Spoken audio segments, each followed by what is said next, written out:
नमस्कार प्रिय विद्यार्थियों। आज के वीडियो के माध्यम से हम लोग चर्चा करेंगे पॉलिटिकल साइंस के बारे में। अगर आप बीए के थर्ड सेमेस्टर में हैं या बीएससी के थर्ड सेमेस्टर में हैं, बीकॉम के थर्ड सेमेस्टर में हैं, मेजर में या माइनर में आप पॉलिटिकल साइंस सब्जेक्ट ले रखे हैं, तो आपको पॉलिटिकल प्रोसेस इन इंडिया पढ़ना पड़ता है अधिकतर विश्वविद्यालयों में। दीनदयाल उपाध्याय गोरखपुर विश्वविद्यालय में आपको एंशिएंट एंड मिडिवल जो है वेस्टर्न पॉलिटिकल थॉट के बारे में पढ़ना होता है। बस उस विश्वविद्यालय को छोड़ दे, बाकी सभी विश्वविद्यालयों में जो पेपर आपका होगा वो पॉलिटिकल प्रोसेस इन इंडिया का होगा, यानी भारत में राजनीतिक प्रक्रिया का पेपर सभी विश्वविद्यालयों में जो नवीनतम एजुकेशन पॉलिसी के अंतर्गत सिलेबस रखा गया है वो यही रखा गया है। सीबीसीएस पैटर्न में आपका वो एंशिएंट एंड मिडिवल इंडिया वो बदल दिया गया, अब की बार से बदला गया डीडीओ में, बाकी पहले भी यही था। ठीक है, ये मैं अति लघु उत्तरीय, लघु उत्तरीय और दीर्घ उत्तरीय टाइप के प्रश्नों को बहुत ही बारीकी के साथ आज की वीडियो के माध्यम से आपको बताने वाला हूं।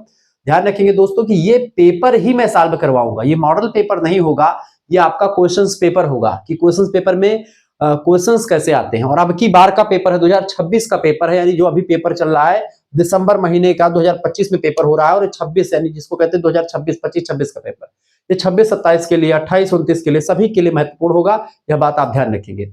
पॉलिटिकल प्रोसेस इन इंडिया से बनने वाले मोस्ट इंपोर्टेंट प्रश्न जो कि आपकी परीक्षा में सीधे तौर पर आ सकते हैं, उन प्रश्नों के बारे में चर्चा करूंगा। हाय दोस्तों, मैं शिवम शुक्ला आप सभी दोस्तों का हार्दिक स्वागत करता हूं आपके अपने YouTube channel Shukla study point में। सबसे पहले मैं आपको दिखाने का प्रयास करूंगा पॉलिटिकल प्रोसेस इन इंडिया का क्वेश्चन पेपर कि कैसा पेपर में आता है। यही प्रश्न परीक्षा में आने वाले हैं, इनको आप याद कर लीजिएगा। ठीक है, मैं बहुत ही बारीकी के साथ पूरा पर्चा आपके समक्ष सॉल्व करूंगा। ठीक है, ये पेपर अभी का है जस्ट बेटा। ठीक है, ये आप देख सकते हैं। ठीक है, पेपर कोड आपको लिखा हुआ है थर्ड सेमेस्टर। देखिए मियन बैक एंड जो भी पेपर आपका होता है, मेजर माइनर सभी का, मेजर कोर्स एनईपी। ठीक है, एग्जामिनेशन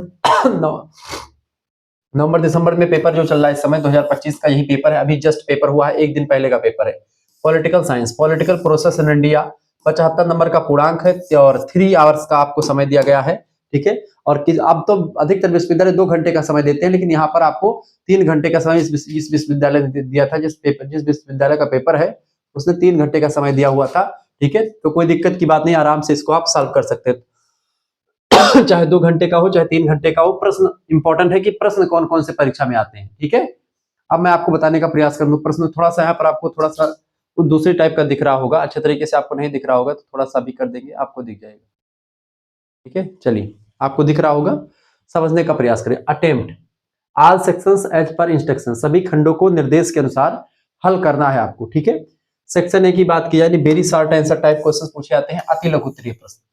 ठीक है, यहाँ पर नोट कहा जा रहा है कि 5 क्वेश्चन दिए गए हैं, उनमें से आपको मतलब एक प्रश्न 3 नंबर का है, और very short answer is required not exceeding 75, यानी 75 शब्दों से अधिक नहीं लिखना है, यानी मिनिमम 50 शब्द आप मान कर चलो। 5 प्रश्नों के उत्तर देने हैं आपको, 3-3 नंबर का एक प्रश्न आपको दिया गया, इस तरीके से बताएगा। तो यहाँ पर पेपर मैं कुछ इस तरीके से आपको दिखाने का प्रयास करता हूँ। पहला प्रश्न आपका आ चुका है, what is the meaning of government by the people, जनता का शासन से आपका क्या तात्पर्य है, या आप क्या समझते हैं जनता के शासन से। तो लोकतंत्र जनता का, जनता के द्वारा, जनता के लिए किया गया शासन होता है। प्रजातंत्र यानी लोकतंत्र या डेमोक्रेसी की परिभाषा को देते हुए अमेरिकन राष्ट्रपति अब्राहम लिंकन ने इस कथन को कहा था। ठीक है, दूसरा प्रश्न आपका है, इसके बारे में भी मैं चर्चा करूंगा, पूरा लिख रखा है मैंने पूरा उत्तर। What is the third constitutional amendment act related to, 73वां संविधान संशोधन अधिनियम किससे संबंधित है, इसके बारे में आपको बताना है। ठीक है, 73वां और 74वां संविधान संशोधन ग्राम पंचायतों से, 74वां संविधान संशोधन आपका नगर पंचायतों से संबंधित है, नगर निगम से। Describe any 3 public welfare policies of the Uttar Pradesh government, यानी उत्तर प्रदेश सरकार की कोई 3 लोक कल्याणकारी नीति, पब्लिक वेलफेयर जो एक प्रकार से रही है पॉलिसी, उसके बारे में बताना है उत्तर प्रदेश की सरकार के द्वारा, माननीय योगी जी के द्वारा। What is meant by the parliamentary system of governance, ठीक है, यानी कि आपसे कह रहा है कि संसदीय शासन व्यवस्था से आपका क्या तात्पर्य है। इसके अलावा अगला प्रश्न आपसे बन सकता है, what is meant by the pressure group, दबाव समूह से आप क्या समझते हैं, क्या तात्पर्य है, पूरा बताएं विस्तार से। ऐसे क्वेश्चंस आपकी परीक्षा में 100%, ये 5 क्वेश्चंस आपकी परीक्षा में देखने को आपको मिलेंगे, ये बात आप ध्यान रखेंगे। लघु उत्तरीय की बात की, सेक्शन बी, यानी सेक्शन बी की अगर बात करें बेटा, तो यहाँ पर लघु उत्तरीय प्रश्न आते हैं। करा कि any 2 questions out of 3 following 3 questions है, 3 प्रश्नों में से केवल 2 प्रश्न आपको करने हैं। 7.5 नंबर का एक प्रश्न है, ठीक है। यहाँ पर अगला पर्चा आपके समक्ष आ चुका है, यहाँ पर आप देख पा रहे होंगे, ठीक है। इसमें से 3 ही क्वेश्चन दिए, बाकी दीर्घ उत्तरीय में आपके सारे प्रश्न है।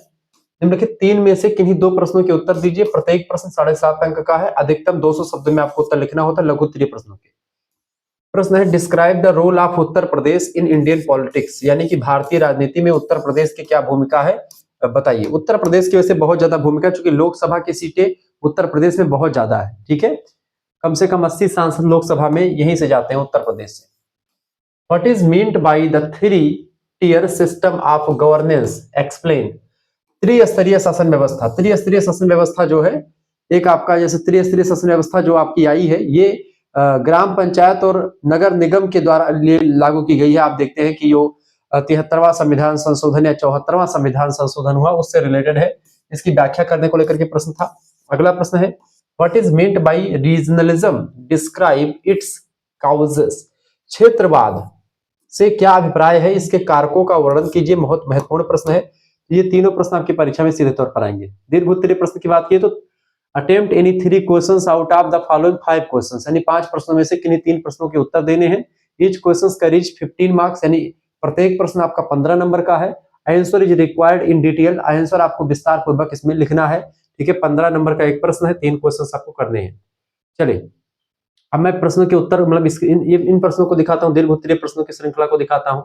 देखिए दीर्घ उत्तरीय प्रश्नों की आप देखेंगे 9वां नंबर प्रश्न, what is meant by the party system, describe it's type on the basis of their merits and demerits, यानी कि दलीय व्यवस्था किसे कहते हैं, यानी कि पार्टी सिस्टम किसे कहा जाता है, दलीय व्यवस्था क्या है, ठीक है। इसके प्रकारों का, इन दलीय व्यवस्था के प्रकार बताइए कि कितने दल होते हैं, क्या प्रकार है। इसका गुण और दोष के आधार पर वर्णन कीजिए, यानी इसके प्रकार को बताते हैं, उसका गुण क्या है प्रत्येक पार्टी का, ठीक है, और उसका गुण और दोष यानी क्वालिटी यानी मेरिट्स एंड डीमेरिट्स यानी कि दोष दोनों बताने हैं। अगला क्वेश्चन है analyse the factors influencing Indian politics, भारतीय राजनीति को प्रभावित करने वाले तत्वों की विवेचना कीजिए। That is most important question in this video, बहुत ही महत्वपूर्ण प्रश्न है, इसके बारे में भी चर्चा करेंगे। Analyse the structure and functions of the election commission, प्रश्नों को समझना बहुत, मैं उत्तर लिखने से ज्यादा प्रश्नों को समझना इंपॉर्टेंट है, ये बात ध्यान रखेंगे।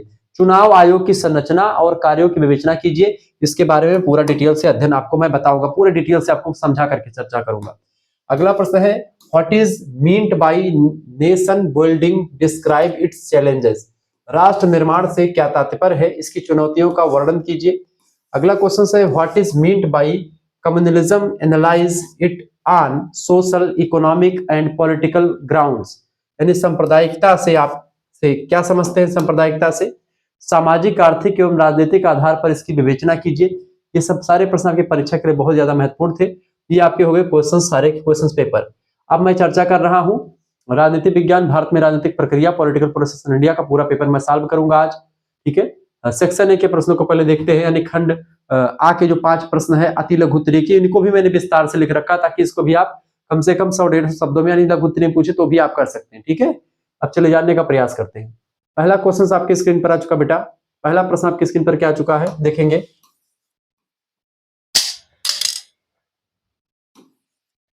What is the meaning of government by the people, जनता का शासन से क्या तात्पर्य है, पहला प्रश्न यही पूछा गया था ना, बिल्कुल।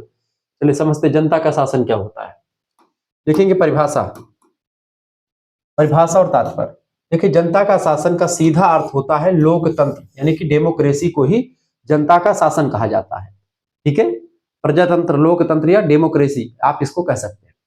इसका मूल सिद्धांत यानी इसका जो मेन या जो मुख्य इसका प्रिंसिपल है, सिद्धांत है, वो यह होता है कि सरकार की शक्ति अंतिम स्रोत जनता में निहित होता है, यानी कि सरकार जनता के प्रति उत्तरदायी होती है। जनता के बीच में सरकार को जाना पड़ता है प्रत्येक 5 साल के बाद में। अगर आपने अच्छा काम किया तो आपको जनता फिर से चुनेगी, मौका देगी। अगर आपने अच्छा काम नहीं किया तो जनता आपको जो है लात मार के गद्दी से आपको उतार सकती है। कहने का मतलब ये कि जनता सर्वोपरि है। भारतीय संविधान में जो प्रियम्बल ऑफ इंडियन कॉन्स्टिट्यूशन है, भारतीय संविधान की जो प्रस्तावना है, उसमें साफ साफ लिखा है शुरुआती दौर में be the people of India, यानी कि हम भारत के लोग, भारत को एक संपूर्ण प्रभुत्व संपन्न समाजवादी पंथ निरपेक्ष राज्य बनाने के लिए तमाम प्रकार के न्याय, स्वतंत्रता, समानता, बंधुत्व, इन तमाम प्रकार की चीजों को बात करते हैं। तो प्रियम्बल जो कि संविधान की आत्मा कही जाती है, उस संविधान की आत्मा में छेड़छाड़ भी नहीं किया जा सकता है, उसमें बदलाव भी नहीं हो सकता है। और आपको बता दो कुछ स्थिति हो सकती है जिसमें दिक्कत हो सकती है, लेकिन जो कि आपका 2-3 शब्द इसमें बाद में जोड़े गए हैं 42वां संविधान संशोधन में, हालांकि इस पर चर्चा करेंगे, बड़ा लंबा डिबेट हो जाएगा। बहरहाल यहां पर हम अपने टॉपिक पर लौट करके आते हैं। टॉपिक क्या था कि जो जनता में नहीं होती, जनता में नहीं थे, इसीलिए प्रियम्बल आपको पढ़ना पड़ेगा। भारतीय संविधान की प्रस्तावना में साफ साफ लिखा कि हम भारत के लोग, भारत को एक मतलब भारत की जो जनता है उसी को सर्वोपरि बताया गया है, यानी कि जनता से सर्वोपरि कोई नहीं है, जनता का ही शासन है। और लोकतंत्र प्रायः जनता का, जनता के लिए, जनता के द्वारा किया गया शासन होता है। अमेरिकी राष्ट्रपति अब्राहम लिंकन ने इस कथन को कहा था। यह प्रश्न भी परीक्षा में खूब पूछा जाता है। तो कहीं ना कहीं पे लोकतंत्र में क्या होता है, सरकारों को जनता के प्रति उत्तरदायी होना पड़ता है, जनता के सवालों का जवाब देना पड़ता है कि 5 साल तक हमने आपको सरकार में रखा, आपने हमारे लिए क्या किया, आपने क्या काम किया, हमारा टैक्स गया, हमने पैसा दिया, उसका आपने क्या किया। इन चीजों का जनता जवाब मांग सकती है, क्योंकि जनता ही सर्वोपरि है, जनता का शासन यही होता है। ठीक है, यानी अंतिम तौर पर जनता ही होती है जो कि सरकार को बनाती है। मूल आधार, इसमें नागरिक स्वयं या अपने चुने हुए प्रतिनिधियों के माध्यम से, क्योंकि भारत जैसे विशाल देश में प्रत्येक जनता जो है वो जाकर के संसद में नहीं बैठ पाएगी। जैसे हम 10 लाख के एरिया को कवर करके एक संसदीय या एक विधानसभा का क्षेत्र चुनते हैं और वहां पर हमारा सांसद और विधायक चुनते हैं। हम अपने क्षेत्र के एक व्यक्ति को भेजते हैं कहां पर, संसद में। जैसे कि मान लेते हैं मैं गोंडा क्षेत्र से हूं, गोंडा लोक संसदीय वाला क्षेत्र है, लोकसभा सीट, वहां से लड़ते हैं कीर्तिवर्धन सिंह भाजपा से। और अब की बार श्रेया वर्मा लड़ी थी कहां से, कांग्रेस और इन सभी से मिला जुला करके जो पार्टी है, कांग्रेस और सपा सबसे मिला करके जो है श्रेया वर्मा लड़ी थी। तो श्रेया वर्मा हार गई और जीत कौन गए, हमारे राजा भैया जीत गए, जो मनकापुर के राजा हैं इधर। कीर्तिवर्धन सिंह जो इसमें मंत्री भी है, डोनाल्ड ट्रंप से भी जो हाथ मिलाए थे, वो हमारे गोंडा के सांसद हैं। ठीक है, और लगातार आते रहे, होते रहे हैं। ठीक है, हालांकि पहले दूसरी पार्टी में थे, मायावती जी की पार्टी में कुछ दिन रहे। ठीक है, सपा में भी उसका नाम कुछ दिन तक शायद रहा कि नहीं रहा उनका। ठीक है, फिर भाजपा में तो मैं जानता हूं जब से, तो भाजपा में भी मायावती वाला मैं दोनों जानता हूं। ठीक है, तो यहीं से ब्रिजभूषण शरण सिंह भी हमारे इधर ही से, लेकिन वो उनका जो संसदीय इलाका है वो अलग है, वो राजा भैया के सामने नहीं लड़ते हैं, क्योंकि उनका इलाका आपका कैसरगंज वाला है संसदीय का। तो जितनी भी गोंडा की जनता है वो कीर्तिवर्धन सिंह को यहाँ से भेजती है, कहां पर, संसद भवन में, कि जाकर के कीर्तिवर्धन सिंह गोंडा मनकापुर के जो इलाके हैं वहां की जो समस्याएं होंगी वो सरकार तक पहुंचाएंगे। सरकार में जो प्रधानमंत्री वहां तक बातें बताएगी, संसद भवन में उस पर चर्चा होगी हमारे इधर की समस्याओं के बारे में।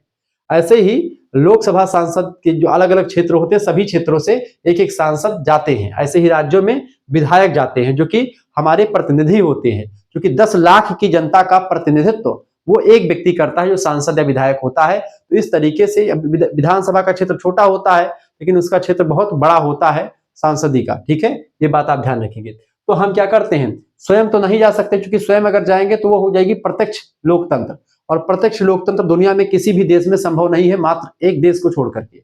उस देश का नाम है स्विट्जरलैंड। चूंकि छोटा देश है, वहां पर डायरेक्ट डेमोक्रेसी है, प्रत्यक्ष लोकतंत्र है।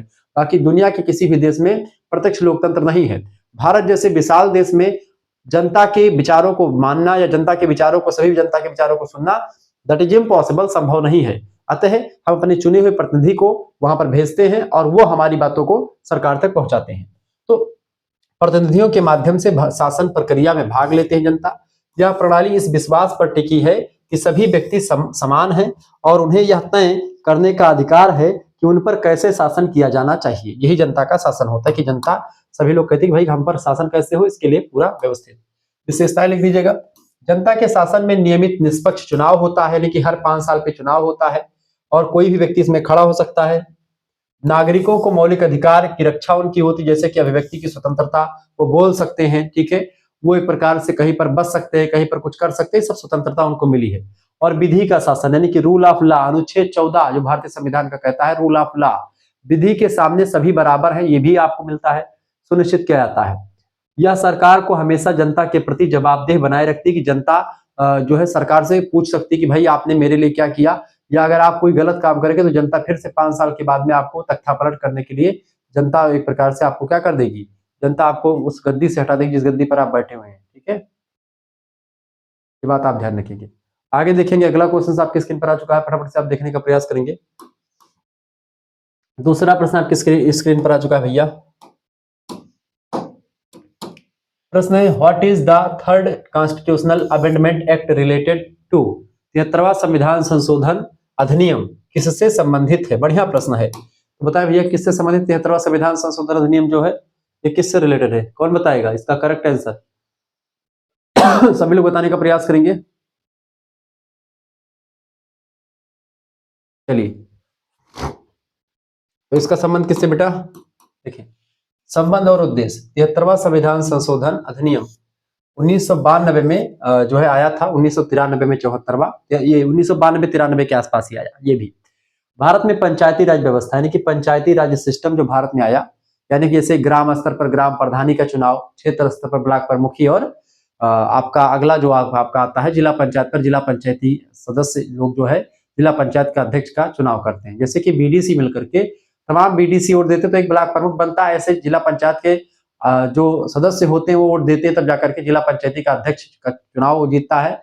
इसके अलावा ऐसे ही आपका प्रधानी का भी चुनाव होता है, तो प्रधान क्योंकि छोटे इलाके का होता तो जनता उसको स्वयं वोट जाकर के प्रधान को देती है और जनता प्रधान को जिताती है। तो ये सिस्टम जो आया है ये 1992 के द्वारा उसमें आया है। ठीक है, इसका मुख्य उद्देश्य सत्ता का विकेंद्रीकरण करना था और ग्रामीण स्तर पर लोकतंत्र को मजबूत करना था, ताकि जनता के प्रति जो है सरकार जवाबदेह हो। ऐसे में हर एक गांव में एक प्रधान होता है जो सरकार की नीतियों को लागू करवाता है। हर एक गांव में एक सेक्रेटरी होता है, सचिव जिसको कहते हैं। ठीक है, अगर सचिव और प्रधान के बीच का खेला समझना है तो आप एक वेब सीरीज देख लीजिएगा, बिहार में बिहार के मुद्दों पर या कहीं पर की वेब सीरीज है, क्या नाम है उसका, पंचायत वेब सीरीज ये बन चुकी है। उसमें आपको सेक्रेटरी, जैसे राष्ट्रपति जो होता है वो सचिव होता है, वो सरकारी अफसर होता है, ठीक है, सरकार की तरफ, और प्रधान जो होता है जनता के द्वारा चुना जाता है। तो सचिव और प्रधान के बीच में हमेशा द्वंद्व चलता रहता है। वैसे प्रधान ही हावी रहते हैं सचिव पर, सचिव बस नाम मात्र का रहता है साइन वाइन करने के लिए बस। ठीक है, प्रधान लोग हमेशा सचिव को अपने अंडर में ही रखते हैं, सारा उनका जो साइन व मोहर और होता है अपने लगा देते कभी कभी। ठीक है, लेकिन अब सब बदल चुका सिस्टम।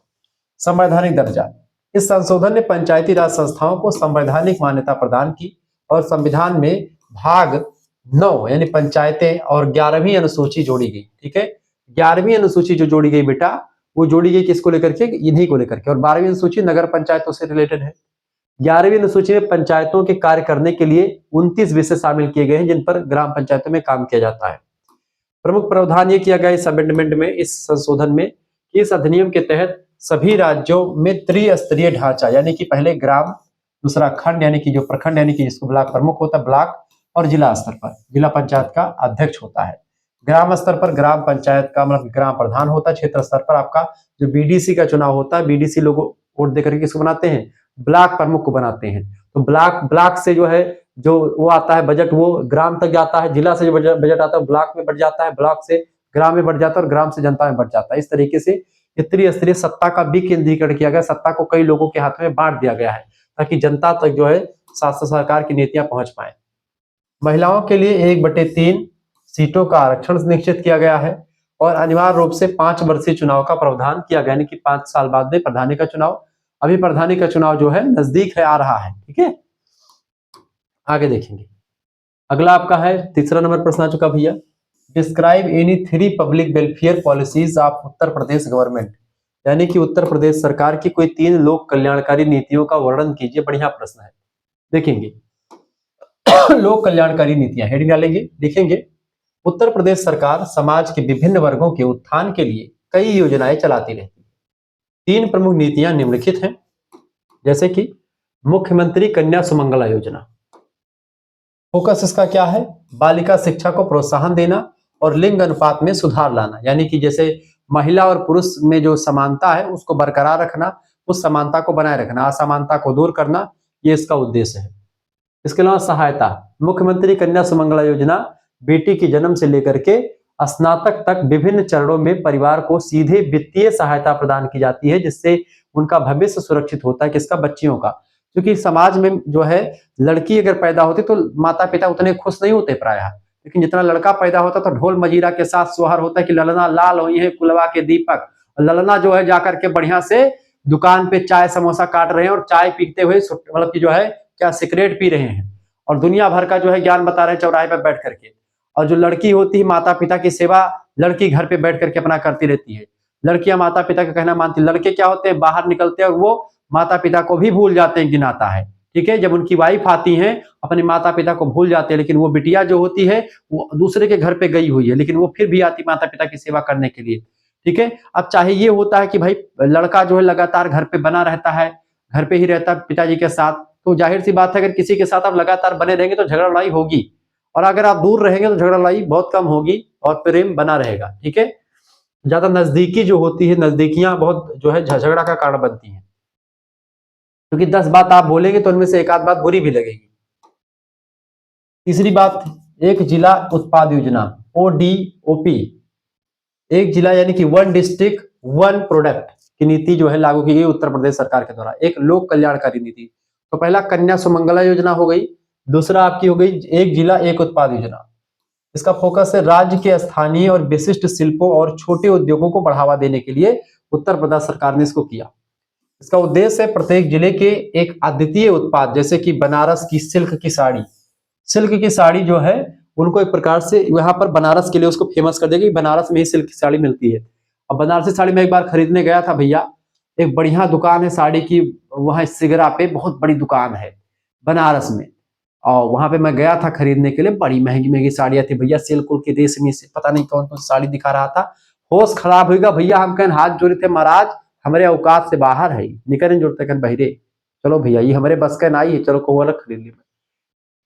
प्रत्येक जिले के एक अद्वितीय उत्पाद, जैसे बनारस की सिल्क की साड़ी ये फेमस है, इसकी ब्रांडिंग और निर्यात को बढ़ावा देकर के स्थानीय रोजगार सृजन करना, ये जो है यहाँ पर किया गया, ताकि जो है हर एक जिले में कोई एक ऐसी चीज हो जो कि फेमस हो, वैसी और किसी दूसरी जगह पर ना मिले।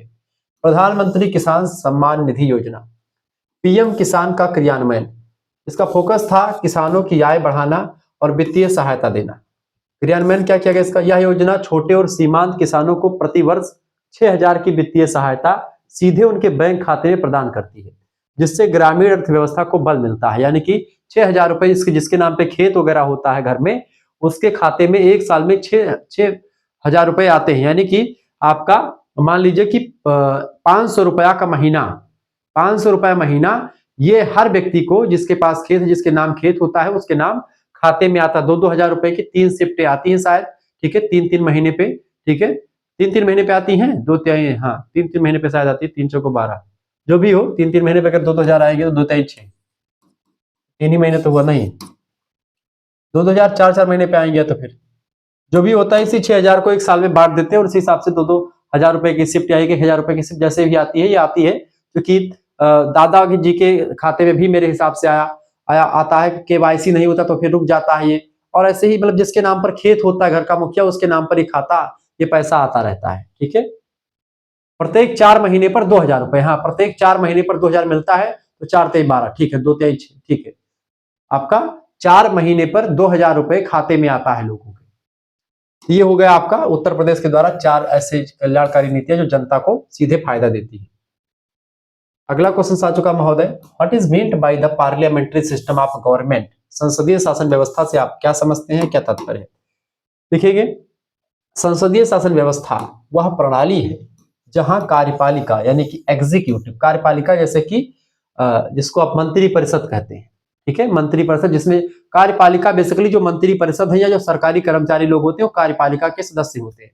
व्यवस्थापिका में संसद के सभी सांसद विधायक सब आ जाते हैं, लोकसभा राज्यसभा के, वो सब व्यवस्थापिका है। जो कानून को बनाते हैं उसको व्यवस्थापिका कहते हैं, जो कानून को लागू करवाते हैं उनको हम कार्यपालिका के लोग कहते हैं। कार्यपालिका से मंत्री पद जितना होता है कि भाई कोई रेल मंत्री है, कोई विदेश मंत्री है, कोई खाद्यान्न और कृषि मंत्री है, कोई शिक्षा मंत्रालय देख रहा है, इस तरीके से मंत्री होते हैं और तमाम प्रकार के उनके जो है अंडर में काम कर रहे लोग होते हैं। तो ये सब लोग कार्यपालिका के सदस्य होते हैं जो कि नीतियों को लागू करवाते हैं जनता के बीच में आकर के। ठीक है, तो कार्यपालिका में आपके सरकारी बड़े बड़े अफसर आते हैं और साथ ही साथ में मंत्री परिषद पूरी की पूरी कार्यपालिका के अंतर्गत ही आती है। बेसिकली कार्यपालिका को यूं कहे तो मंत्री परिषद के सदस्यों को ही कार्यपालिका के लोग हम कह सकते हैं। व्यवस्थापिका माने संसद के जितने लोग होते हैं जो कानून को बनाते हैं, उसमें संसद में कानून में कोई संशोधन करते हैं, ठीक है, वो व्यवस्थापिका के लोग कहलाते हैं। और तीसरा होता है न्यायपालिका, इन 3 ढांचों पर टिकी हुई है पूरी की पूरी भारतीय राजनीति। न्यायपालिका, व्यवस्थापिका और कार्यपालिका। व्यवस्थापिका कानून को बनाती है, कार्यपालिका कानून को लागू करवाती है और न्यायपालिका कानून से जुड़े हुए विवादों का निपटारा करती है। जैसे कानून के मामले, कानून की व्याख्या करनी हुई, कौन सा कानून संविधान के खिलाफ है, कौन सा कानून संविधान के अनुसार है, उसको जांचती परखती है।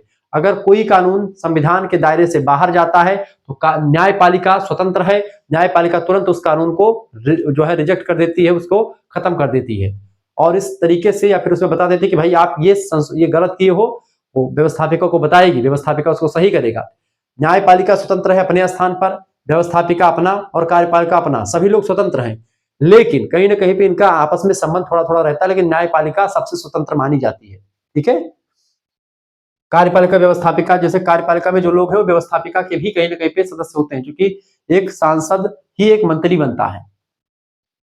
तो संसदीय शासन व्यवस्था वह प्रणाली जहां कार्यपालिका यानी मंत्री परिषद अपनी नीतियों और कार्यों के लिए विधायिका यानी कि लेजिस्लेचर, विधायिका ने जो कानून को बनाती है उसके प्रति उत्तरदायी होती है। मान लेते कार्यपालिका, विधायिका ने कोई कानून बना दिया, उस कानून को लागू किसने करवाया? कार्यपालिका ने।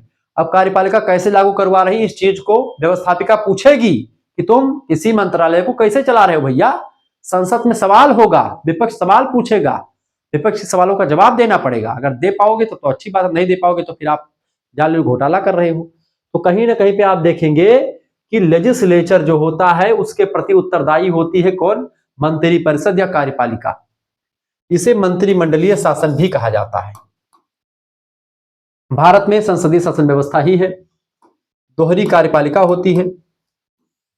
इस प्रणाली में 2 कार्यकारी प्रमुख होते हैं। एक नाम मात्र का प्रमुख होता है जिसको राष्ट्रपति या राज्यपाल कहते हैं। राज्य में राज्यपाल और देश में राष्ट्रपति जो होता है नाम मात्र का जो है एक प्रमुख होता है, एक राज्य का मुखिया होता है। और एक वास्तविक प्रमुख होता है जो सरकार का मुखिया होता है, उसका नाम है प्रधानमंत्री। राज्य में मुख्यमंत्री कहते हैं उसी को, जैसे कि इस समय योगी आदित्यनाथ जी मुख्यमंत्री हैं और राज्यपाल आनंदीबेन पटेल जी। ठीक है, ऐसे राष्ट्रपति जो है आप देखते कौन इस समय? द्रौपदी मुर्मू जी। ठीक है, और प्रधानमंत्री कौन है? माननीय मोदी जी। तो कहीं ना कहीं पे आप देखेंगे ये लोग क्या है, तो यहाँ पर जो है द्रौपदी मुर्मू जी बस केवल साइन वगैरह उनकी मान्यता होती है, उतना ज्यादा उनका पावर में नहीं रहती। आप सोचते कि द्रौपदी मुर्मू जी ने काम कर दिया? नहीं, क्योंकि क्या है कि प्रधानमंत्री ही पावरफुल है। प्रधानमंत्री, भारत में प्रधानमंत्री पावरफुल, अमेरिका में आप देखते हैं राष्ट्रपति पावरफुल होता है। ठीक है, तो प्रधानमंत्री जो है वो क्या है बेटा? प्रधानमंत्री जो है उसके पास सत्ता होती है, वो सरकार का मुखिया। तो राष्ट्रपति देश का मुखिया होता है, देश का प्रथम नागरिक होता है, लेकिन प्रधानमंत्री सरकार का मुखिया होता है। भारत में प्रधानमंत्री के कहने पर ही सब कुछ किया जाता है। ये हो गया आपका। आगे समझो, सामूहिक उत्तरदायित्व। देखिए, मंत्री परिषद तब तक सत्ता में बनी रहती है जब तक उसी विधायिका यानी लोकसभा में बहुमत का समर्थन प्राप्त होता है। अगर लोकसभा में बहुमत मिला हुआ है मंत्रिपरिषद को तब तक वो मंत्रिपरिषद बना है, नहीं तो अगर जैसे बहुमत छीन जाता है तुरंत जो है मंत्रिपरिषद बदल जाती है, कार्यपालिका जो होती बदल जाती है। ठीक है, यदि लोकसभा में अविश्वास प्रस्ताव पारित हो जाता है तो पूरे मंत्रिमंडल को इस्तीफा देना पड़ता है। यह व्यवस्था सरकार को अधिक जवाबदेह और लचीला बनाती, फ्लेक्सिबल बनाती है। भाई आप कोई काम कर रहे हैं तो उसको क्यों कर रहे हैं, उसका पूरा ब्यौरा दीजिए और किस लिए कर रहे हैं, पूरा उद्देश्य बताएं। ठीक है, लोकसभा के प्रति उत्तरदायी होती कौन? कार्यपालिका। ठीक है, ये बात ध्यान है, यानी विधायिका के प्रति उत्तरदायी होती है, विधायिका को उत्तर देना पड़ता है। विधायिका उत्तर मांग सकती किससे? कार्यपालिका से। अगला क्वेश्चन आपका आ चुका है, what is meant by a pressure group? दबाव समूह से आपका क्या तात्पर्य है? दबाव समूह क्या होते हैं? दबाव समूह की बात की, अभी आपने अवध ओझा साहब का एक पॉडकास्ट सुना होगा, शुभांकर मिश्रा और उनका पॉडकास्ट चल रहा था, तो उसमें अवध ओझा जो कि अब लड़े थे किससे? पहले भाजपा वालों से कहा कि भाई टिकट दे दो, उन्होंने नहीं दिया। मायावती जी से कहा कि टिकट दे दो, उन्होंने भी नहीं दिया, खुद ही बता रहे थे वो।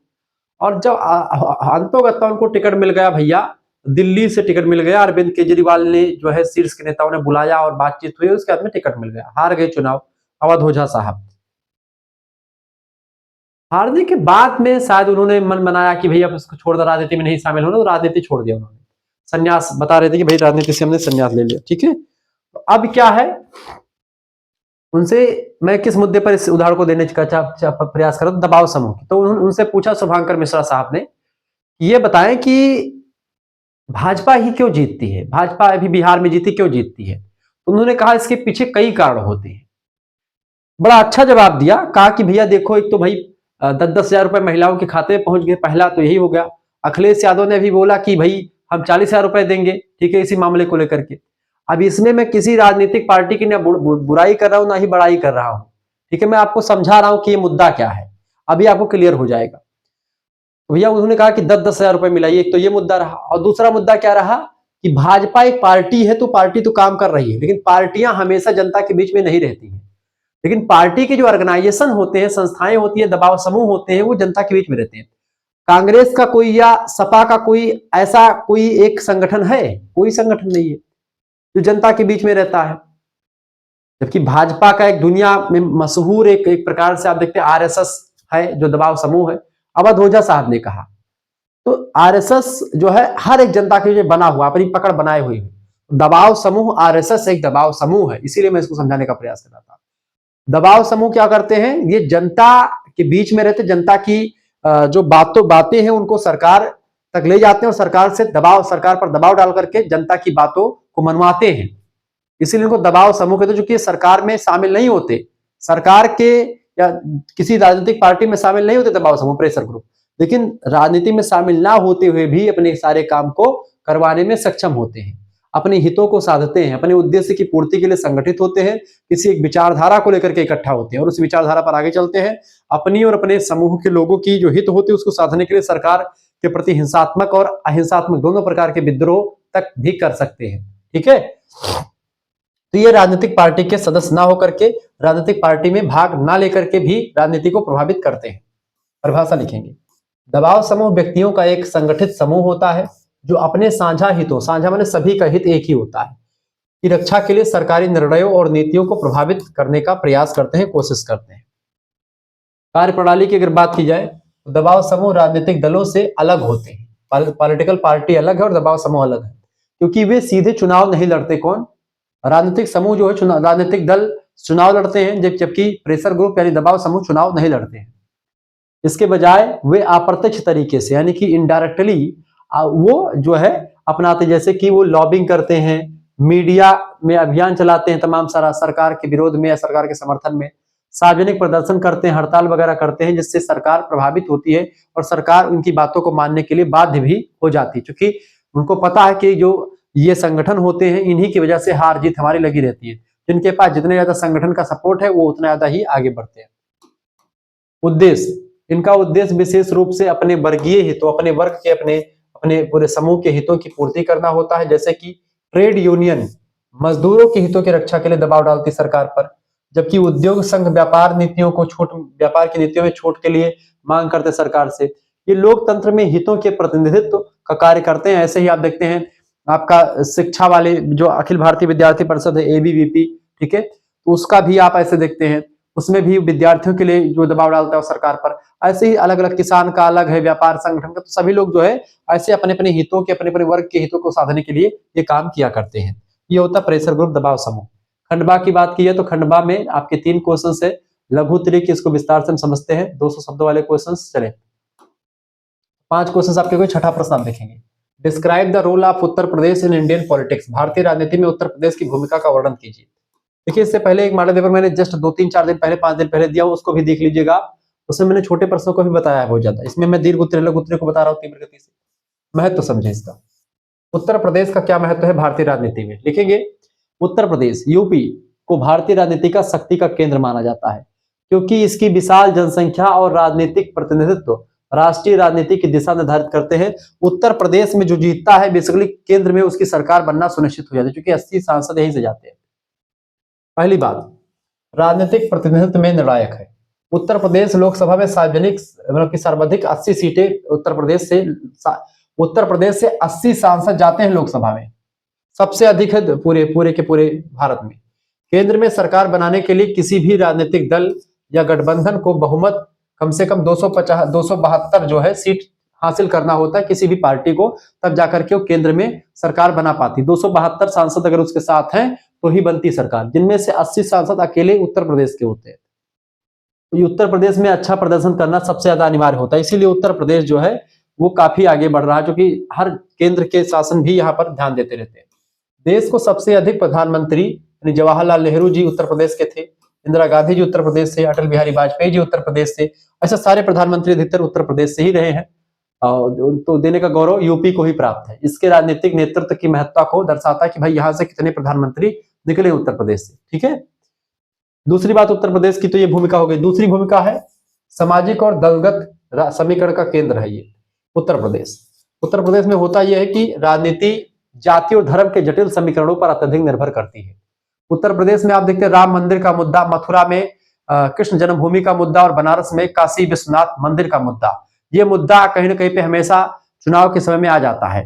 हालांकि राम मंदिर, भव्य राम मंदिर का निर्माण हुआ जो कि एक जो जरूरत थी और कहीं ना कहीं पे इसके लिए कठिन परिश्रम किया लोगों ने। और देखिए बाबरी मस्जिद का कोई मतलब नहीं था वहां पर, क्योंकि बाबर एक जो है आक्रांता था, विदेशी था, उसने केवल भारत को लूटने के लिए वहां पर पहले राम मंदिर थी।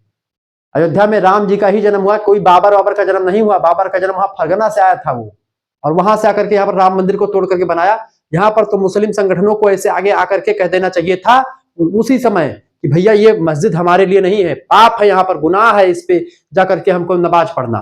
क्योंकि मुसलमानों में किसी दूसरी जो है धर्म के वहां पर जाना गुनाह माना जाता है, या दूसरे धर्म के उसमें जाकर के नमाज पढ़ना गुनाह माना जाता है। उनको खुद चाहिए था कि आकर के पहले ही जनता को बताते कि भाई, मतलब कि संगठनों को, कि भाई सरकार को या कोर्ट को, कि भैया हमें नहीं चाहिए, आप ये जो है राम मंदिर का जो है पूरी चीज है, राम मंदिर यहाँ पर बनना चाहिए।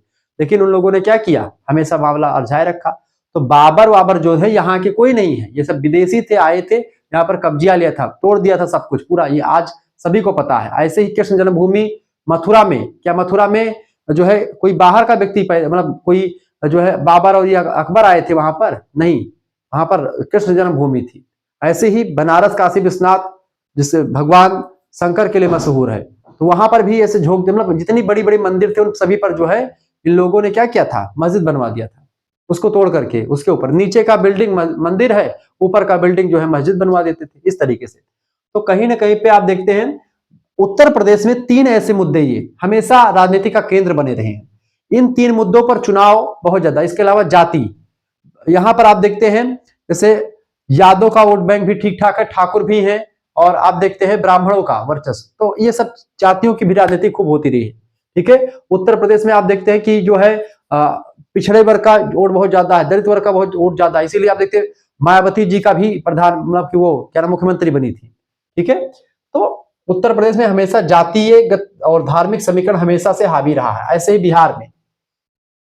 तो उत्तर प्रदेश की राजनीति जाति और धर्म के जटिल समीकरणों पर अत्यधिक निर्भर करती है। यहाँ की राजनीति में दलित, खास करके दलित को लेकर के बसपा पार्टी का उदय हुआ। ठीक है, बसपा। ठीक है, ओबीसी पार्टी जो है सपा के लिए, सपा पार्टी जो होती है ओबीसी का, मतलब सपा का उदय ओबीसी पार्टी के लिए हुआ। अदर बैकवर्ड कास्ट के लोग, ओबीसी के लोग जो है, पिछड़ा वर्ग है, वो सब वोट किसको देता है, सपा को देता है। दलित लोग किसको वोट देता है, बसपा को देता है। ऐसा समीकरण, इसी के आधार पर पार्टियों का निर्माण हुआ। और मुस्लिम समुदायों की बड़ी आबादी है जिनके वोट बैंक राष्ट्रीय नीतियों और दलों के निर्माण में निर्णायक भूमिका निभाते हैं। और मुस्लिम जो समुदाय है वो किसको पसंद करते हैं, सपा को पसंद करते हैं, सपा को वोट देते हैं इस तरीके से। और आप देखते हैं कि भाजपा पार्टी तो है ही। ठीक है, तो इस तरीके भाजपा में आप देखते हैं अधिकतर जो थे, जो क्षत्रिय है, जो ब्राह्मण है, या जो और भी लोग हैं, जो मतलब ऐसे तो अब सभी लोग वोट देते हैं, अब सबको पता है। पहले क्या होता था, इन्हीं जातियों के नाम पर लोग, अब तो सोशल मीडिया है, सभी का जातियों का खंडन करके, और सभी लोग सब बराबर है, सब समान है, ऐसे धारणाएं चली। लेकिन पहले ऐसे जातियों के नाम पर बहुत ज्यादा चीजें होती थी। तो उसी आधार पर भारत की जो उत्तर प्रदेश की राजनीति वो चीजें है। यह राज्य क्षेत्रीय दलों के उदय और राष्ट्रीय दलों के बदलते भाग्य की प्रयोगशाला रहा है। यहाँ पर हर चीज आपको दिखती है। उत्तर प्रदेश की राजनीतिक प्रक्रिया केवल संख्यात्मक रूप से नहीं, बल्कि सामाजिक न्याय और क्षेत्रीय आकांक्षाओं के मामले में भी राष्ट्रीय विमर्श को दिशा देती है। अब देखते मोदी जी ने कहा था कि हम राम मंदिर बनाएंगे, और राम मंदिर उन्होंने बनाया, तो उनको फिर से मौका मिला, उनको लोगों ने वोट दिया। ठीक है, चूंकि आप देखेंगे हालांकि कोर्ट के फैसले से आया है, किसी सरकार ने, किसी पार्टी ने राम मंदिर का निर्माण नहीं करवाया, कोर्ट में उसके खिलाफ लड़ा गया। कोर्ट में वकील थे, मुस्लिम पक्ष के, हिंदू पक्ष के सब वकील थे, उन्होंने लड़ाई लड़ी, और जिन्होंने तथ्य रखा, जिनका प्रमाण मिला, उसके आधार पर जो है कोर्ट ने फैसला दिया। सुप्रीम कोर्ट जो होता है वो नहीं देखता कि किस धर्म का मंदिर है, किस धर्म का मस्जिद है, कोई मतलब नहीं उससे, कोर्ट से। कोर्ट बस तथ्यों पर बात करता है, प्रमाण आप दीजिए, और आप प्रमाण देंगे, अगर सिद्ध कर लेंगे, आपका जो है आप जीत जाएंगे और आपका काम हो जाएगा। ये चीजें हैं। आगे देखेंगे। देखिए मेरा कोई ओपिनियन नहीं है, ये बात आप ध्यान रखेंगे कि मैं किसी को बोल रहा हूं कि ऐसे ही इसकी पार्टी उसकी पार्टी, कोई भी पार्टी नहीं। मैं एक बता रहा हूं पढ़ाने के उद्देश्य से किस तरीके से बनाई गई होंगी, किस तरीके से लोग जानते हैं या व्यवहार में लोग कहते हैं कि भाई ये इसकी पार्टी है। जैसे भाजपा को हिंदुओं की पार्टी कहा जाता है, अगर आप देखेंगे भाई हिंदुओं के लिए बड़ा काम किया, लेकिन भाजपा में बहुत सारे सांसद या विधायक मुसलमान भी हैं, ठीक है। ऐसे कहते हैं कि भाई सपा जो है केवल यादव की और ओबीसी की है, लेकिन सपा में बहुत सारे ब्राह्मण, बहुत सारे क्षत्रिय हैं। हमारे यहीं के एक क्षत्रिय है, पंडित सिंह जी का नाम सुना होगा, पंडित सिंह के पुत्र सूरज सिंह, वो भी आप देखते हैं सपा से है। रणविजय सिंह हमारे बगल के, हमारे गांव के ही हैं, ठीक है, हमारे गांव के हैं रणविजय सिंह, बड़े अच्छे नेता हैं, ठीक है। एमएलसी जो है रह चुके हैं वो, ठीक है, विधान परिषद के सदस्य रह चुके हैं लखनऊ। तो कहीं ना कहीं पे आप देखेंगे कि वो सपा के हैं। तो ठाकुर ब्राह्मण तमाम सारे हैं। अब लोग कहते हैं कि मायावती जी जो है पिछड़े वर्ग की बात करती, नहीं। मायावती जी की अगर बात की जाए तो मायावती जी ने ब्राह्मण समुदाय के लोग बहुत ज्यादा मायावती के साथ थे। आज देखिए उनका जो मुख्य सलाहकार एक व्यक्ति थे, उन्होंने जो है एक बार टीवी पर डिबेट चल रही थी कि लखनऊ में जो हाथी मायावती जी ने बनवाई वो अपने चुनाव का प्रचार प्रसार करने के लिए बनवाई। डिबेट चल रहा था, उसमें एक ब्राह्मण बैठे थे, शायद उनके वक्ता थे, प्रवक्ता थे, बसपा के प्रवक्ता थे। पूछा जाने लगा कि भाई जो है हाथी आपने बनवा दिया तो ये आप अपनी पार्टी का प्रचार कर रहे हैं, जो पैसा आता है सरकार का उस पैसे से। लखनऊ में आप देखिए तमाम हाथी बने, नहीं तमाम, आप अंबेडकर पार्क बना हुआ है, बाबा साहेब अंबेडकर का पार्क बना हुआ है, उसमें तमाम हाथी बने हुए होंगे, आपको दिखाई पड़ा होगा। तो उन्होंने कहा कि जो हमारा सूंड है, जो हमारे चुनाव के हाथी का सूंड होता है, वो ब्राह्मण ने, उस जो ब्राह्मण था वो, उसने कहा कि हमारे जो चुनाव वो सूंड होता है हाथी का चुनाव वाला, वो नीचे की ओर लटका हुआ है। यानी जो चुनावी हाथी है, यानी कि जो उस पार्टी का चिन्ह है बसपा का हाथी का, उसका सूंड नीचे की तरफ है। और जो मतलब कि लखनऊ में जो हाथी का सूंड बना हुआ है वो ऊपर की ओर है। ऊपर की ओर हाथी का सूंड का मतलब होता है सुस्वागतम, यानी कि अभिनंदन करते हुए, अभिवादन करते हुए हाथी बनाई गई है। इस तरीके से ऐसी बुद्धि के प्रखर प्रतिभा संपन्न व्यक्ति जो है प्रवक्ता बनते हैं। तो ऐसा नहीं कि किसी एक पार्टी में कोई एक जाति का दबदबा रहा, लेकिन हाँ लोग जानते हैं उस नाम से या उसी के लिए मशहूर हो जाती है। अगला प्रश्न, what is meant by the 3 tier system of governance, explain. त्रिस्तरीय शासन व्यवस्था से आप क्या समझते हैं, इसके बारे में बताइए। त्रिस्तरीय शासन व्यवस्था, देखिए त्रिस्तरीय शासन व्यवस्था की बात की जाए तो त्रिस्तरीय शासन व्यवस्था एक विकेंद्रीकृत प्रणाली है जहां शासन की शक्तियां, कार्य और जिम्मेदारियां 3 स्पष्ट स्तरों पर बांट दी जाती है, विभाजित कर दी जाती है। भारत ने इसे संघीय यानी फेडरल सिद्धांत और 73वां और 74वां संविधान संशोधन हुआ था, उसी के माध्यम से अपनाया। 73वें संविधान संशोधन में ग्राम पंचायतों का गठन किया गया और इसमें नगर निगम का गठन जो है 74वां संविधान संशोधन। 11वां अनुसूची जो है ग्राम पंचायतों से, 12वीं अनुसूची आपकी जो है नगर निगमों से संबंधित है।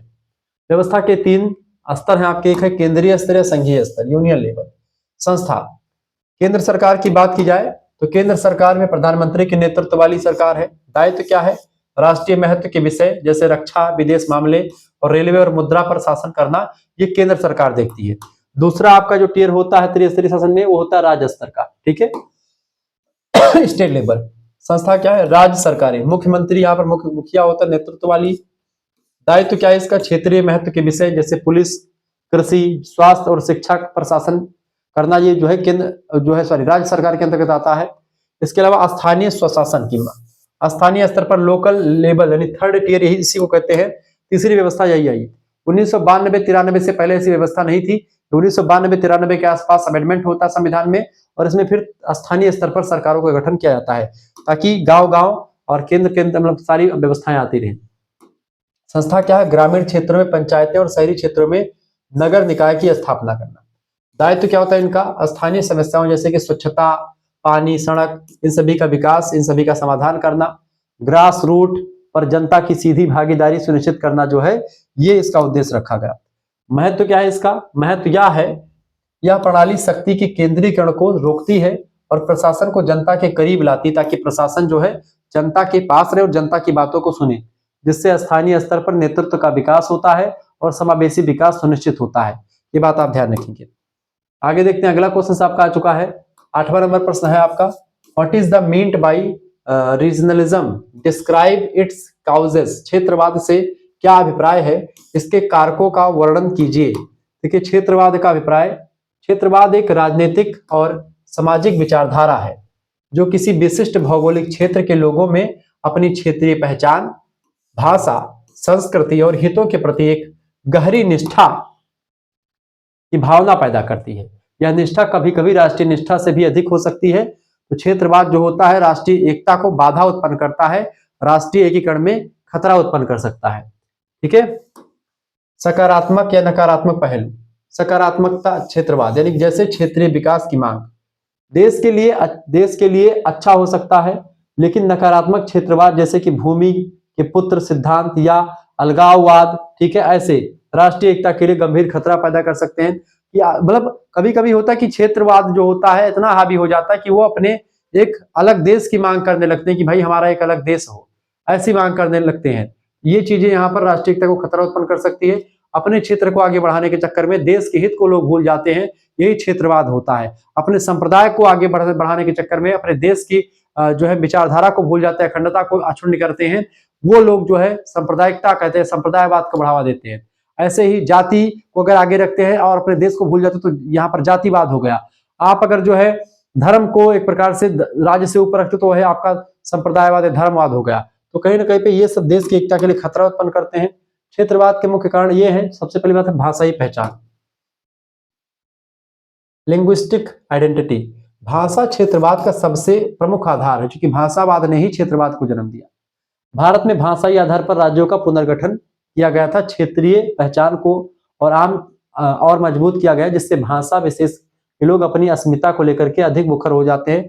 जैसे आंध्र प्रदेश में या कर्नाटक या गुजरात, अलग अलग जो राज्य बने हैं भारत में, वो भाषाओं के आधार पर, गुजरात में गुजराती, महाराष्ट्र में मराठी, ठीक है, पश्चिम बंगाल में बंगाली, ठीक है, कर्नाटक में आप देखते हैं कन्नड़, ठीक है, तमिलनाडु में तमिल, ठीक है, ऐसे ही आप देखते हैं तेलुगु आपका आंध्रा वगैरह में, ठीक है, मलयालम आपका केरल में। ऐसे तमाम ये भाषाएं जो बनी हैं, इनके आधार पर जो है राज्य का गठन किया गया है।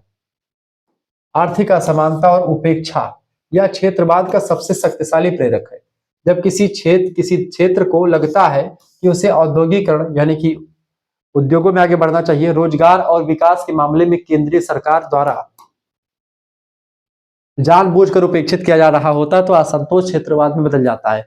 कभी कभी सरकारें क्या करती हैं कि मान लेते उस किसी क्षेत्र में सरकार उस पार्टी की नहीं, तो हो सकता है वहां पर बजट कम दिया जाए, या कुछ ऐसे क्षेत्र जहां पर विकास के उतने मापदंड ना स्थापित किए जाए सरकार के द्वारा, तो ऐसा लगता है उस क्षेत्र के लोगों को कि भाई देखो दिल्ली में इतना विकास कर रहे हैं और उत्तर प्रदेश में नहीं कर रहे हैं, तो उत्तर प्रदेश के लोग खफा हो जाएंगे।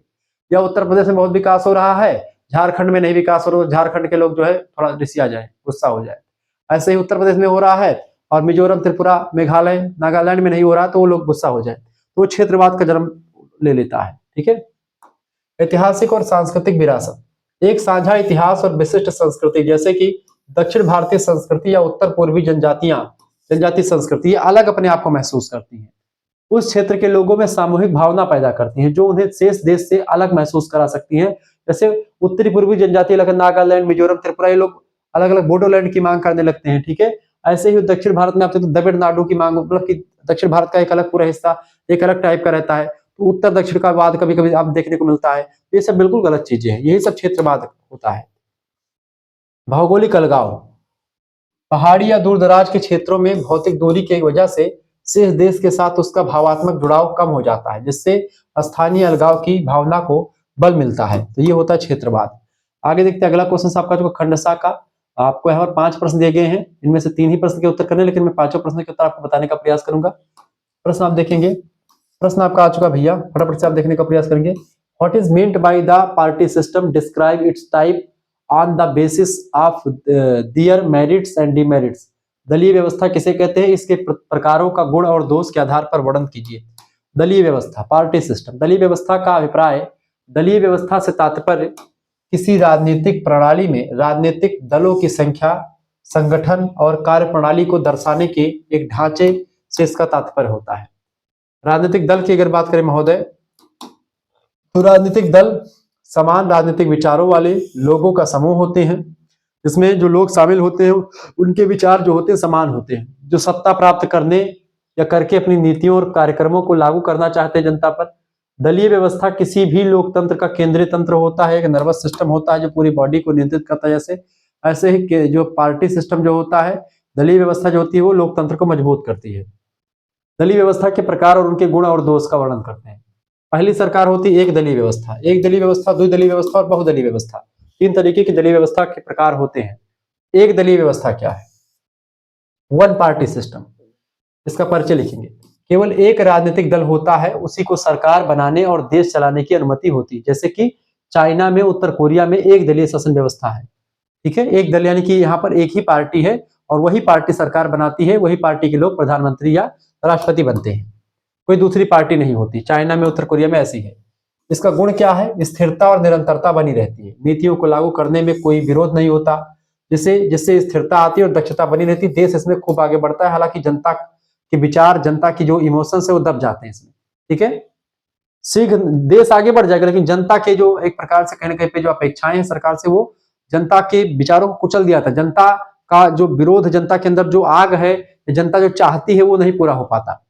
शीघ्र निर्णय, राष्ट्रीय महत्व के निर्णय बहुत जल्दी से यहाँ पर लिए जा सकते हैं, जबकि भारत जैसे देशों में आपको डिबेट करना पड़ेगा किसी भी निर्णय को लेने के लिए। ठीक है, दोष, इसका तो गुण ये होगा। दोष क्या है? इसका दोष ये है बेटा, लोकतंत्र और स्वतंत्रता का अभाव है इसमें। नागरिकों को शासक चुनने का कोई वास्तविक विकल्प यहाँ पर नहीं मिलता, जिससे तानाशाही का खतरा यहाँ पर एक दलीय व्यवस्था में पैदा होता रहता है। जवाबदेही की कमी भी इसमें है, ये भी एक कमी होती है, एक भी एक समस्या है एक दलीय व्यवस्था की। सरकार जनता या विपक्ष के प्रति जवाबदेह नहीं होती है, सरकार का जो मन आता है वो करती है एक दलीय व्यवस्था। चूंकि दूसरी कोई पार्टी है नहीं, एक ही पार्टी है, तो वो सरकार बनाती है, तो उसमें कोई दिक्कत ही नहीं होती, ना कोई विरोध करने वाला ना कुछ, तो इसमें तानाशाही बढ़ सकती है। दूसरी व्यवस्था होती है दलीय पार्टी में द्विदलीय व्यवस्था। द्विदलीय व्यवस्था जिसको आप बाई पार्टी सिस्टम या कह सकते हैं कि दो पार्टियां होती है जिस देश में, जैसे कुछ देश हैं। परिचय, इस व्यवस्था में केवल दो प्रमुख राजनीतिक दल सत्ता के लिए प्रतिस्पर्धा करते, संघर्ष करते, दो पार्टियां होती, उसके अलावा कोई और दूसरी पार्टी नहीं बनती। जैसे कि संयुक्त राज्य अमेरिका, अमेरिका में केवल दो पार्टी है, दो जो है केंद्र स्तर की पार्टी कितनी? दो पार्टियां हैं। ठीक है, और उन्हीं दो पार्टियों की, वही दो पार्टियां आपस में चुनाव लड़ती हैं, जो जीतता है उसी पार्टी का व्यक्ति जो है मुख्यमंत्री या राष्ट्रपति या प्रधानमंत्री बनता है। क्लियर? ये बात आप ध्यान रखिए। आगे देखते हैं स्थिर सरकार। इसका क्वालिटी क्या है, इसके गुण क्या है, समझते हैं भाई। द्विदलीय व्यवस्था का गुण क्या है? इसमें सरकारें स्थिर रहती है, स्पष्ट बहुमत मिलने के कारण सरकारें आमतौर पर स्थिर होती हैं और अपना पूरा कार्यकाल पूरा भी करती हैं दो पार्टी सिस्टम में। दूसरी बात है अस्पष्ट विकल्प। ठीक है, अस्पष्ट विकल्प मतलब कि जैसे मतदाताओं के सामने नीतियों और नेताओं के संदर्भ में दो अस्पष्ट विकल्प होते हैं कि चाहो तो आप इस पार्टी को वोट दे दो, चाहो तो इस पार्टी को वोट दे दो, जिसके विचार आपको अच्छे लगे उसको आप वोट दे सकते हैं। दो पार्टियां, ठीक है, तो जिससे मतदान आसान हो जाता है कि किस पार्टी को दे। इसका तो ये हो गया इसका फायदा, यानी कि इसका गुण, मेरिट्स। अब दोष समझते हैं। इसका दोष क्या है? विचारों की सीमितता होती है। यह व्यवस्था देश की सामाजिक और वैचारिक विविधता का पूरा प्रतिनिधित्व नहीं कर पाती है। ठीक है, क्या होता है? विचारों की सीमित हो जाती है, क्योंकि देश की सामाजिक और वैचारिक विविधता जो है उसमें दो पार्टियों में सारे विचार समाहित नहीं हो पाते हैं। ठीक है, ये एक समस्या है। दलीय कठोरता, दोनों दलों के बीच अत्यधिक कट्टरता हो सकती है इसमें, जिससे राष्ट्रीय सहमति बनाना बड़ा मुश्किल हो जाता है कभी कभी, खास करके अमेरिका जैसे देशों में ऐसा होने देखने को मिल सकता है। अब आगे आती है अपने भारत वाला सिस्टम। तो चाइना का, उत्तर कोरिया का एक दलीय है, अमेरिकी की व्यवस्था आपकी द्विदलीय है और भारत की व्यवस्था बहुदलीय है। बहुदलीय व्यवस्था, मल्टी पार्टी सिस्टम, भारत में यही पार्टी सिस्टम, इसमें दो या दो से अधिक दल सक्रिय रूप से कार्य करते हैं। ठीक है, प्रतिस्पर्धा करते हैं और अक्सर किसी एक दल को बहुमत नहीं मिलता है, जिससे गठबंधन यानी कि कोलिएशन सरकारें बनती है, यानी गठबंधन करके सरकार को बनाना पड़ता है। जैसे एनडीए और इंडिया अलायंस, दो गठबंधन है भारत में। ठीक है, तो जैसे भारत हो गया, फ्रांस हो गया, इन सभी देशों में मल्टी जो है पार्टी सिस्टम है। इसका गुण क्या होता है, यानी कि इसकी क्वालिटी, विविधता का प्रतिनिधित्व है इसमें। इसमें आप देखते हैं विविधता होती है, आप जिसको चाहे, कई पार्टी के लोग लड़ रहे हैं, जिसको चाहो उसको वोट दो। यह व्यवस्था भारत जैसे विविध देश में विभिन्न सामाजिक, क्षेत्रीय और भाषाई हितों को बेहतर प्रतिनिधित्व करती है। चूंकि आप देखते हैं भारत जैसे देश में तमाम सारे पार्टी के, तमाम सारे धर्म जाति के लोग रहते हैं, तमाम प्रकार की संस्कृति है, ऐसे में ऐसा व्यवस्था किया गया। जवाबदेही भी होती है, यह शासक वर्ग की मनमानी पर रोक लगाती है और अधिक समावेशी शासन सुनिश्चित करती है, ताकि जो इसमें जो है सभी विचारों को शामिल किया जाए। इसमें किसी एक पार्टी को बहुमत जल्दी नहीं मिलता, भाजपा को मिल जाता है, ये अलग बात है, लेकिन और पार्टियों को जल्दी बहुमत नहीं मिलता है। ठीक है, दोष इसका क्या है? और भाजपा भी पार्टी पूरा बहुमत से नहीं बनाती, उसमें एनडीए पूरा शामिल होता है, एनडीए का जो पूरा संगठन है वो शामिल होता है। दोष इसका क्या है, राजनीतिक अस्थिरता हो जाती है। गठबंधन की सरकारें कमजोर होती हैं और अस्थिर हो सकती हैं, कभी भी भंग हो सकती हैं, ठीक है। इसमें निर्णय लेना सरकारों को बड़ा मुश्किल होता है और छोटे दलों के दबाव की वजह से सरकारें जल्दी गिर सकती हैं और किसी जो बढ़िया मुद्दा उस पर निर्णय लेने के लिए भी अगर गठबंधन के चीजों ने कहा कि भाई करो, वो कह रहा नहीं करो, इसमें बड़ा डिबेट होता है, ऐसे बड़ी समस्या उत्पन्न हो सकती है। नीतिगत विलंब, विभिन्न दलों के बीच समझौते के कारण महत्वपूर्ण नीतियों को लागू करना कहीं ना कहीं पे अक्सर कठिन हो जाता है, देरी से कोई चीज मुद्दा पारित होता है, ठीक है। तो इस तरीके से आपके 3 पार्टी सिस्टम मैंने आपको बता दिए, क्लियर। अगला क्वेश्चन आपका आ चुका है, 10वां नंबर प्रश्न आपका आ चुका भैया। भारतीय राजनीति को प्रभावित करने वाले तत्वों को विवेचित कीजिए, analyse the factors of influencing Indian politics. भारतीय राजनीति को प्रभावित करने वाले जो तत्व हैं उनके बारे में लिखना है। परिचय लिखेंगे, भारतीय राजनीति एक जटिल प्रक्रिया है जो कई सामाजिक, आर्थिक, सांस्कृतिक और संस्थागत कारकों से प्रभावित होती रहती है, ठीक है, जिन्होंने भारतीय लोकतंत्र के स्वरूप और कार्यप्रणाली को मौलिक रूप से आकार दिया है। ये बात आप ध्यान रखिए। आगे देखेंगे तो सबसे पहला कारक आपका है सामाजिक और सांस्कृतिक कारक, जैसे जाति यानी कास्ट सिस्टम। कास्ट की भूमिका राजनीति में बहुत ज्यादा है, ये प्रभावित करती भारतीय राजनीति को। जाति भारतीय राजनीति का सबसे महत्वपूर्ण और निर्णायक तत्व है। यह चुनाव में टिकट वितरण करते समय भी जाति के देखा जाता है कि भाई कितने जाति के लोग, कितने उम्मीदवार हैं, सब कुछ दे करके तब टिकट जो है दिया जाता है, ठीक है। ये बात आप ध्यान रखिए, ठीक है। तो टिकट जो मिलता है वो जाति को देख करके दिया जाता है। उम्मीदवार का चयन करते समय मतदान पैटर्न को सीधे प्रभावित करती है। मंडल और राजनीति के बाद से पिछड़ी और दलित जातियों का राजनीतिक सशक्तिकरण बढ़ा है, जिससे सत्ता का संतुलन लगातार बदल रहा है। जातियों का समीकरण जो है भारत में खूब चला है और खासकर जाति प्रभावित करती है भारतीय राजनीति को, ठीक है। दूसरा है धर्म और सांप्रदायिकता, रिलीजियस एंड कम्युनलिज्म। धर्म एक शक्तिशाली राजनीतिक जो है उपकरण होता है, जो राजनीति में धर्म के नाम पर बहुत सारे वोट मांगे जाते हैं। सांप्रदायिकता धार्मिक आधार पर ध्रुवीकरण पैदा करती है और चुनाव परिणामों को गंभीर रूप से प्रभावित करती है। विभिन्न धार्मिक समूह अपने हितों की रक्षा के लिए संगठित होते हैं, जो नीति निर्माण को प्रभावित करते हैं, ठीक है। हर एक धर्म के, जो धर्म के लोग ज्यादा है उनका सरकार बन जाती है, क्योंकि धर्म के जो आधार पर बहुत ज्यादा प्रभावित होती जाती है भारत में। भाषा और क्षेत्रवाद, भाषाई और क्षेत्रीय अस्मिताएं क्षेत्रीय दलों यानी रीजनल पार्टीज के उदय का कारण बनती हैं और ये दल अपने क्षेत्र के हितों की मांग करके राष्ट्रीय राजनीति और संघीय ढांचे पर लगातार दबाव बनाते हैं, क्योंकि हर एक पार्टी जो होती है वो चाहती है कि हमारे देश का, हमारे जो है राज्य का, हमारे क्षेत्र का विकास हो और उसके लिए सरकार पर दबाव बना करके वो अपने क्षेत्र का विकास करवाने में हमेशा आगे बढ़ती रहती है। इसलिए क्षेत्रीय मतलब भाषा और क्षेत्रवाद भी भारतीय राजनीति को प्रभावित करता है, धर्म और संप्रदाय भी प्रभावित करता है और जाति पर भी प्रभावित करती है। ये हो गया आपका सामाजिक कारक। दूसरा है आपका आर्थिक कारक और वैश्वीकरण कारक, गरीबी और आय असमानता। क्योंकि गरीबी एक प्रमुख जो है चुनावी मुद्दा होता है भारत में। राजनीतिक दल गरीबों को लुभाने के लिए कल्याणकारी योजनाएं जैसे कि पीडीएस, मुफ्त आवास की घोषणा करते रहते हैं समय समय पर, जिससे भारत में रेवड़ी संस्कृति भी इसी को कहा जाता है। जैसे कि अभी बिहार में आपने देखा कि 10-10 हजार रुपए महिलाओं के उसमें चले गए, कितना ज्यादा हो तो महिलाएं, भाई जिसके पास पैसा 10 हजार रुपया मिल गया वोट दे दिया, काम खत्म। ये सिस्टम चलता है भाई, डायरेक्ट अगर पैसा मिल जाता तो वोट व्यक्ति उसी को देने का प्रयास करता है, ये भी चल जाता है यहाँ पर। उदारीकरण और कारपोरेट प्रभाव, 1991 के बाद के आर्थिक उदारीकरण ने कारपोरेट जगत के प्रभाव को बढ़ाया है। बड़े उद्योग समूह जैसे बिग बिजनेस हाउसेस और बहुराष्ट्रीय कंपनियां MNCs, ठीक है, ऐसी जो बड़ी बड़ी कंपनियां हैं अब आर्थिक नीति निर्माण को प्रभावित करने में महत्वपूर्ण भूमिका निभाती है। सरकारें निर्णय लेते समय पूंजीपतियों के बारे में जरूर ध्यान रखती है, क्योंकि पूंजीपति ही कहीं ना कहीं पे आप देखते हैं फंडिंग करते हैं बहुत सारे लोग सरकारों को।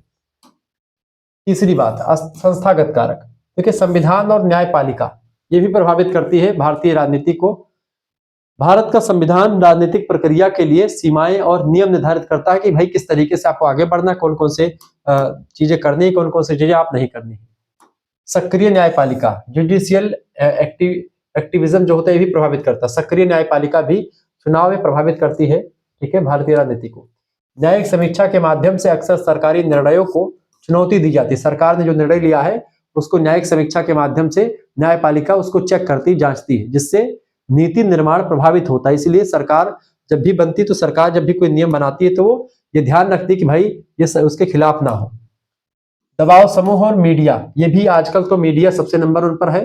किसी भी पार्टी को जिताने में मीडिया का हाथ बहुत होता है। और दबाव समूह जो होता है यानी प्रेशर ग्रुप्स, ये भी सबसे इंपॉर्टेंट है। उद्योग समूह, किसान संगठन और एनजीओ जैसे दबाव समूह लॉबिंग, मीडिया अभियान और जनमत निर्माण के माध्यम से सरकारी नीतियों को लगातार प्रभावित करते हैं, जिससे भारतीय राजनीति बहुत ज्यादा प्रभावित होती है। भारतीय राजनीति को ये सारे तत्व प्रभावित करते हैं, ये बात आप लिख दीजिएगा। अगला क्वेश्चन आपका आ चुका है, देखेंगे। प्रश्न है, analyse the structure and functions of the election commission. चुनाव आयोग की संरचना और कार्यों की विवेचना कीजिए।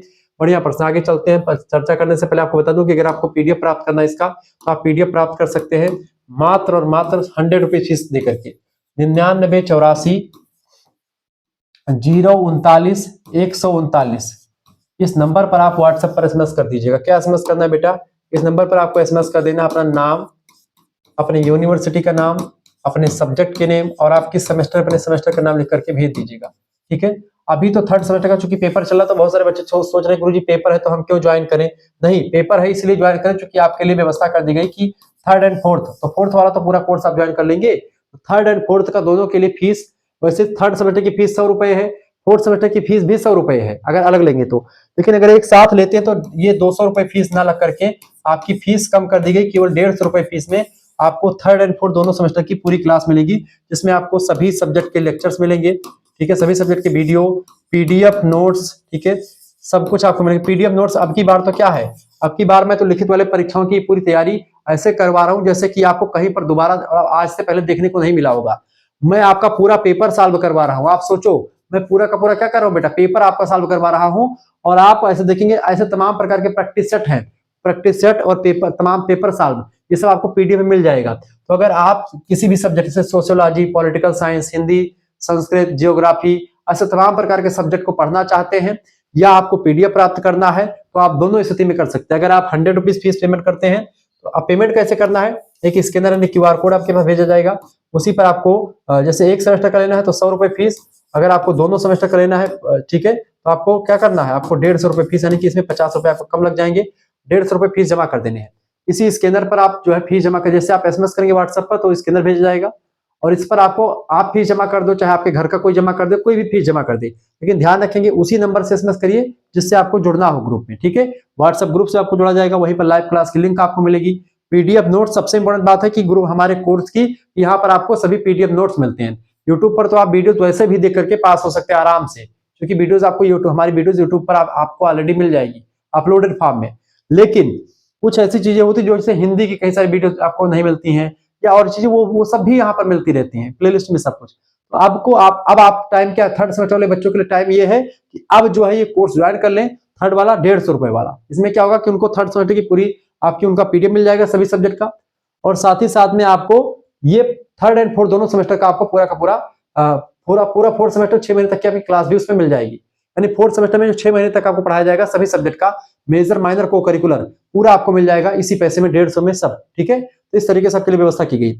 आप राम मनोहर लोहिया विश्वविद्यालय पढ़ रहे हैं, वीर बहादुर सिंह पूर्वांचल, महात्मा गांधी काशी विद्यापीठ, जननायक चंद्रशेखर बलिया विश्वविद्यालय, या महाराजा सुहेलदेव आजमगढ़ विश्वविद्यालय, एमजी प्यारी बरेली रोहिलखंड विश्वविद्यालय, मां शाकुंभरी सहारनपुर, राजा महेंद्र प्रताप सिंह यूनिवर्सिटी, दीनदयाल उपाध्याय गोरखपुर विश्वविद्यालय, सिद्धार्थ इंस्टीट्यूट बेलवस्तु, मां पाटेश्वरी बलरामपुर विश्वविद्यालय, चौधरी चरण सिंह मेरठ विश्वविद्यालय, छत्रपति साहूजी महाराज कानपुर विश्वविद्यालय, लखनऊ विश्वविद्यालय, प्रोफेसर रज्जू भैया state university, Bundelkhand university Jhansi, doctor Bhimrao Ambedkar Agra विश्वविद्यालय, महाराजा सुहेलदेव आजमगढ़, सभी विश्वविद्यालयों के लिए बहुत ही महत्वपूर्ण लेक्चर है। मां विंध्यवासिनी विश्वविद्यालय जो नया खुला है मिर्जापुर में, उन सभी के लिए लेक्चर बहुत ही ज्यादा महत्वपूर्ण है, इससे बाहर कुछ नहीं आने वाला है। आप तुरंत एसएमएस करें दिए गए नंबर पर 9984 039 139, ये नया नंबर है क्योंकि पुराना बंद हो चुका है। इस पर एसएमएस करेंगे, आपको व्हाट्सएप पर सारे नोट्स मिल जाएंगे। मात्र 100 या 150 रुपए में आप पीडीएफ प्राप्त कर सकते हैं। 100 रुपए में 3rd सेमेस्टर का ही केवल मिलेगा, और 4th सेमेस्टर का भी ग्रुप, अगर केवल आप चाहते हैं कि केवल हम 4th सेमेस्टर के लिए अभी से फीस जमा करके ज्वाइन होना चाहते हैं, तो 100 रुपए फीस जमा करेंगे तो आपका 4th सेमेस्टर का ग्रुप आपको ज्वाइन करवा दिया जाएगा। क्लास बाद में चलेगी तो आपको मिलती रहेगी शुरू से, ठीक है, वो हो जाएगा। लेकिन अगर आपको 3rd का नोट्स भी लेना है और 4th वाला ग्रुप भी ज्वाइन करना, दोनों, तो दोनों एक साथ मिल जाएगा आपको केवल 150 रुपए में। ठीक है, चलिए 11वां क्वेश्चन आपकी स्क्रीन पर आ चुका, फटाफट से आप देखने का प्रयास करेंगे, बढ़िया क्वेश्चन आपकी परीक्षा के दृष्टिकोण से। चलिए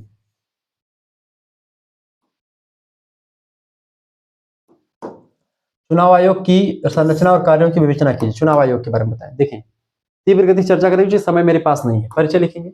भारत का चुनाव आयोग ईसीआई भारतीय संविधान के अनुच्छेद 324 के तहत स्थापित एक अस्थायी और स्वतंत्र संवैधानिक निकाय है।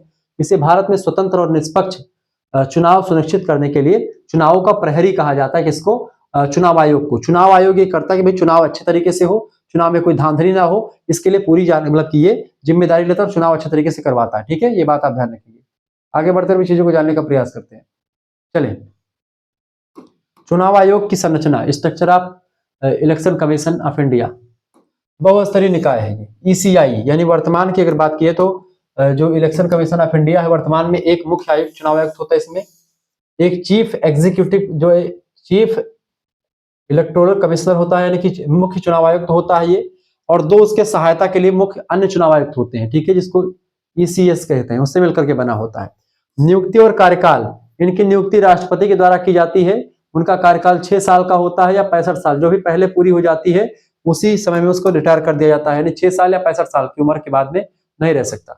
स्वतंत्रता की गारंटी, सीईसी को पद से हटाने की प्रक्रिया सर्वोच्च न्यायालय के न्यायाधीश के समान होती है। यानी कि अगर आपको मुख्य चुनाव आयुक्त को उसके पद से हटाना है, जिस तरीके से सुप्रीम कोर्ट का न्यायाधीश जो मुख्य न्यायाधीश है उसको हटाया जाता है संसद में 2/3 बहुमत ला करके, और पूरी प्रक्रिया एक महाभियोग टाइप की प्रक्रिया होती है, जैसे राष्ट्रपति को हटाने की प्रक्रिया है, ऐसा सेम प्रक्रिया इसको हटाने के लिए भी होती है।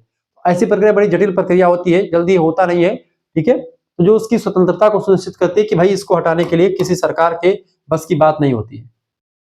दूसरी बात, चुनाव आयोग की मुख्य कार्य, functions of election commission of India, चुनावों का संचालन और अधीक्षण करता है। यानी कि राष्ट्रपति, उपराष्ट्रपति, संसद, लोकसभा, राज्यसभा और राज्य विधानमंडलों के सभी चुनावों का पर्यवेक्षण करना, हुआ चुनाव अच्छा हो रहा है कि नहीं हो रहा है, उसके लिए डायरेक्शन, निर्देश देना, कैसे चुनाव करवाना, उसकी पूरी रणनीति बनाना, उस पर कंट्रोल करना। चुनाव आयोग जो होता है वो पूरा उस पर, उस समय जब चुनाव हो रहा होता है तो उस समय कोई भी सरकार का नहीं चलता, उसमें चुनाव आयोग ही पूरा पावर में आ जाता है।